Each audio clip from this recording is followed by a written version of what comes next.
This should be a fun review. It was certainly a very fun book to read. Orson Scott Card's Speaker for the Dead.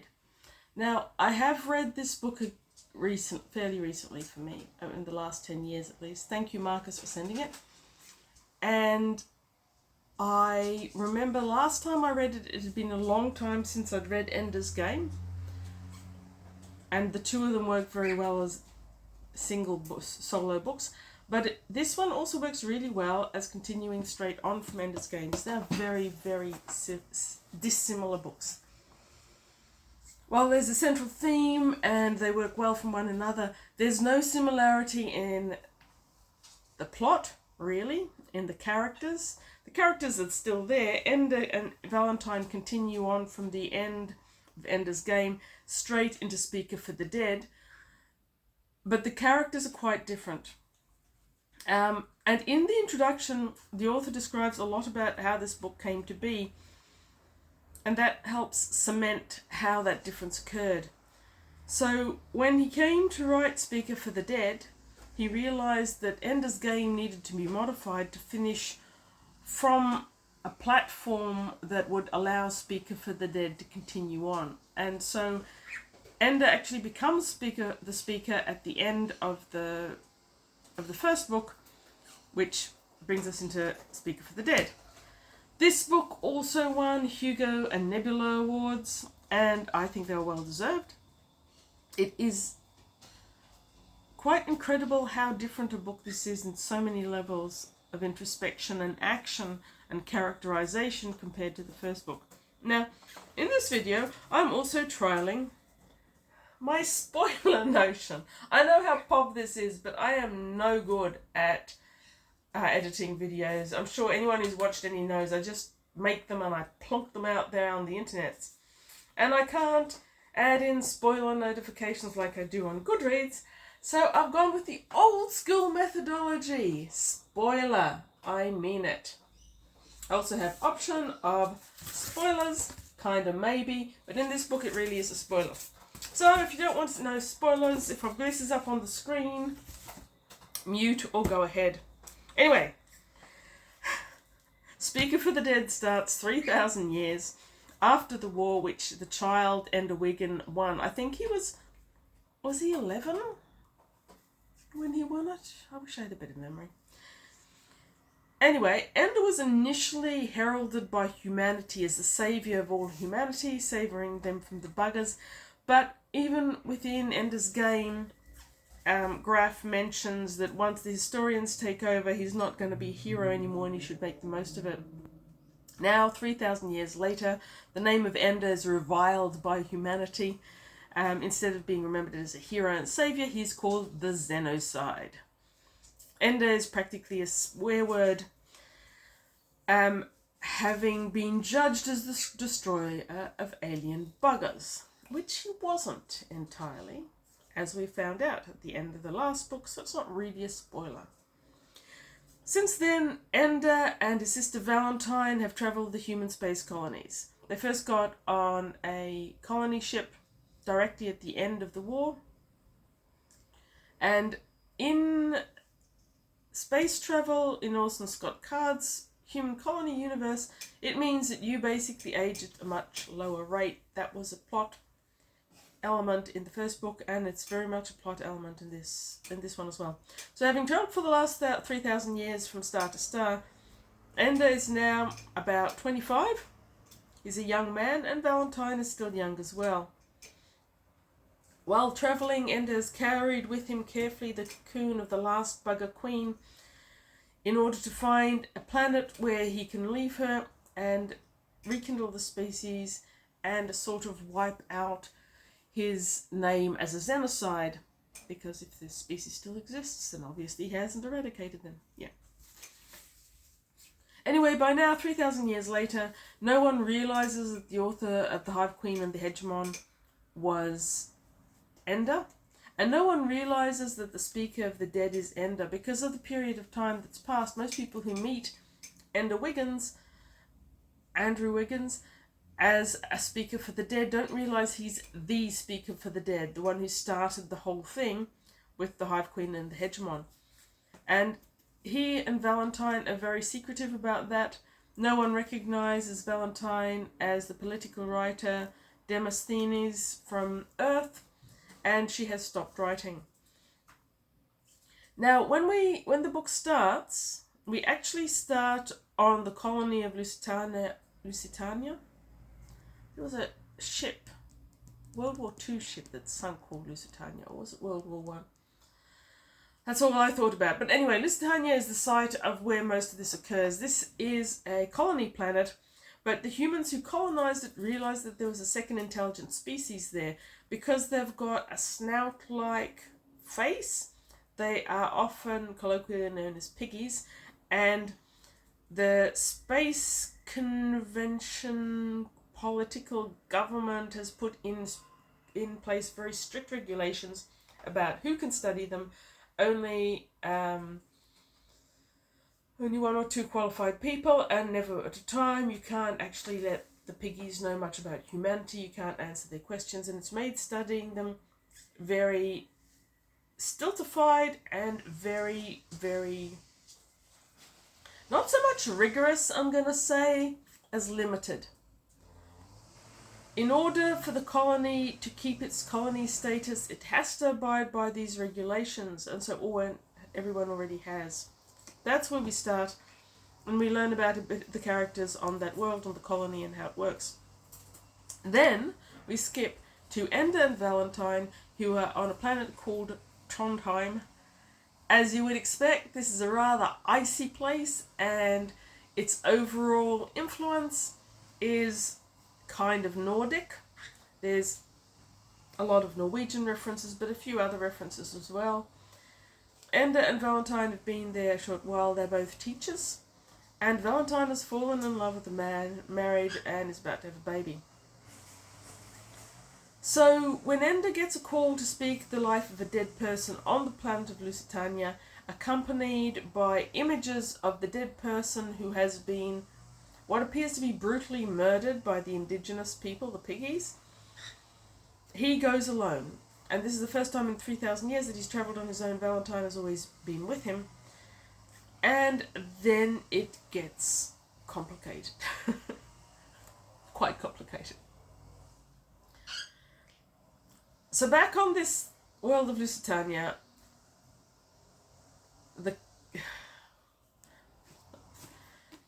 Orson Scott Card has created it as being a Portuguese colony. So we've got Catholicism, which is what it is, and you've got a lot of Portuguese names that I don't speak Portuguese. I did my best, but having multiple names and titles, none of whom make any sense to me. I've got to say, Orson Scott Card does a better job than many modern writers in America. Modern writers in America seem to feel that they need to incorporate all the different cultures into their book. Fine if you're American and you speak Portuguese and you understand the rap language that they speak and all that stuff. I don't. I actually speak English. And when I buy a book in English, I expect to be able to understand it. I don't always understand what Orson Scott Card is saying. He often provides translations, but not always.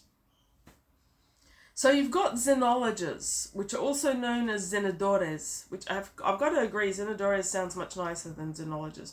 These are people who go out and study this piggy specifically. At the same time, we've got xenobiologists who are studying the flora and fauna, only they can't leave the human compound, so the only flora and fauna they can study is what's inside it, and they're studying the genetic structure and stuff like that. Now, I mean, the entire description of what happens in the book is online, so you can describe the actual plot and the background of the characters, but we really start with someone called Novinha. She is now a xenobiologist, like her parents were before her. She's grown up in great isolation, and she's got a whole heap of kids to a man where it isn't really working very well. She is central to the plot, and so are all her children. In the introduction, Orson Scott Card talks about how in the original drafts, when he was having difficulty making Speaker for the Dead Come Together, all the children of Novinda were hard to tell apart, and I found echoes of that in the beginning. There's a few of them, and I couldn't quite see what we were doing with them, and I couldn't quite see who they were meant to be, but they do individuate eventually. It's worth waiting for. Each one of them has their own role to play in the plot, though they come and go a little bit. Oh yes, but speaking of these children, one thing that I noticed really early on with them, what is this fascination that Orson Scott Card has with psychopathic children? Because Ender's Game, you had Peter, who is a complete package of psychopath, and here we've got Grego, the youngest of Navinda's children, whose weird and aggressive behaviour at least is explained, but then he vanishes. So he was only interesting as a psychopath, and once he isn't, he's off somewhere else. Whatever. OSC, you do you. So basically what this book is mostly about is the alien-human interactions, and I think it does a great job of examining the biases that more technologically advanced cultures, humanity, have, and how they unconsciously follow certain routes when they meet people or aliens, in this case, they judge as lesser than themselves. How their methodologies to try and preserve the innocence are patriarchal and often unfair. I think that's a parallel that you can easily find between humanity spreading around the globe and judging every other culture than themselves as more primitive. But this is science fiction, so aliens. We're doing it with aliens this time. The Piggies is an alien culture I thought worked really well. They were fascinating, complex, and well written.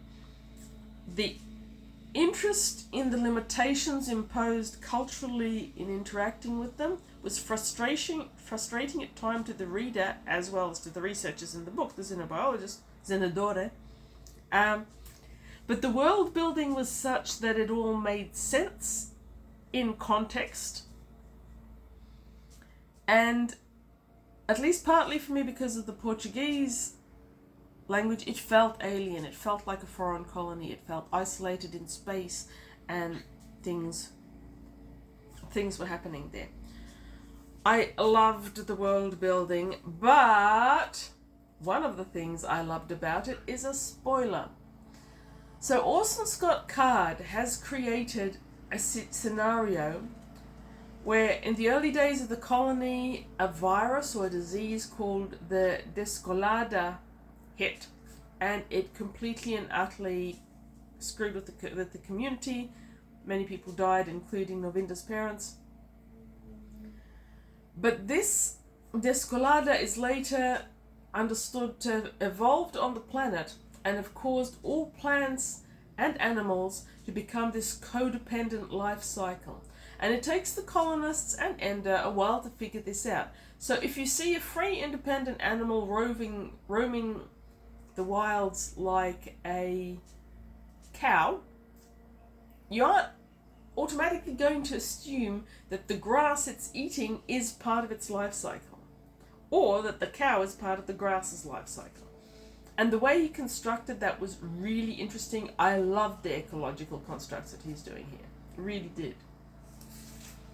The colonists' continued attempts to find out the world around them are limited, and they haven't gone very well, and that's mostly because the colonists have to live within the fence. So much about this world that I really enjoyed. I had also forgotten about it that alongside the many other excellent concepts, Speaker also contains the nation of AI. When Ender leaves Trondheim, Jane goes with him as a little speaker in his ear. Jane is an AI who has spontaneously developed consciousness within the faster-than-light network communications throughout the human colonies. It's a very cyberpunk notion, and published in 86, as I believe it was. It's very thoroughly in cyberpunk territory. In terms of disappointment, I was maybe a tiny bit disappointed that all Orson Scott Card's colonies in this universe seem to be Christian of one flavour or another. We've got the very heavy Catholic influence on Lusitania because it was settled by the Portuguese. Back on Trondheim, it was very Calvinist. I get that Calvinism matches with Norwegian, but increasingly you've got people that just have given religion the flick. And at the end of Ender's Game, I had the notion that the hive mind and the hegemon and the speakers for the dead were replacing religion. Here they're not. I do understand that Orson Scott Card himself is a Christian, and that probably influences why there's flavours of religion throughout. Yes, okay, so I feel compelled to say a brief word about the author, because a couple of people who I mentioned how much I was enjoying reading this book and recommended it to made comments along the line of, I believe the author isn't that great a person. He has views I don't share. He's entitled to his views. I'm entitled to mine. I would be unlikely to invite him to a dinner party if he was likely to share many of those views, because I don't agree with them. But he is an author. I am a reader. He has written a book. It is a very good book. His Christian views may overlap a little bit here and there, but overall, he's written an excellent book. You don't have to agree with him about anything in order to enjoy the book. And as I said to one friend, with the exception of the marvellous Terry Pratchett and a couple of other authors here, if I took off my bookshelf every book that was written by a human who wasn't a great human in one way or another, there wouldn't be many books left, and I'm not doing that. So I really enjoyed this book. I thought the concepts were excellent. They were intellectually stimulating. I know some people find the writing a little bit heavy. I didn't. I loved every second of the reading. I really enjoyed the cadence, the patterns. The cast of characters was really extensive and well done and unique. And Orson Scott Card managed to make all these individual characters and all the interactions between them, which in the introduction he mentions is quite difficult. And he did it with very little, if any, reliance on stereotypes or tropes. The audiobook I'm listening to is one trope per paragraph, and the lack of tropes in this one was very welcome. The alien species were well crafted, the ecology was well crafted. I'm really glad to have read it again, and going straight after Ender's Game worked really well. So if you've got fond memories of either of these books, or if you've never read them, I do thoroughly recommend them. Let me know what you think of my wonderful spoiler idea. Is it as I think it probably is, or is it a good idea? Let me know.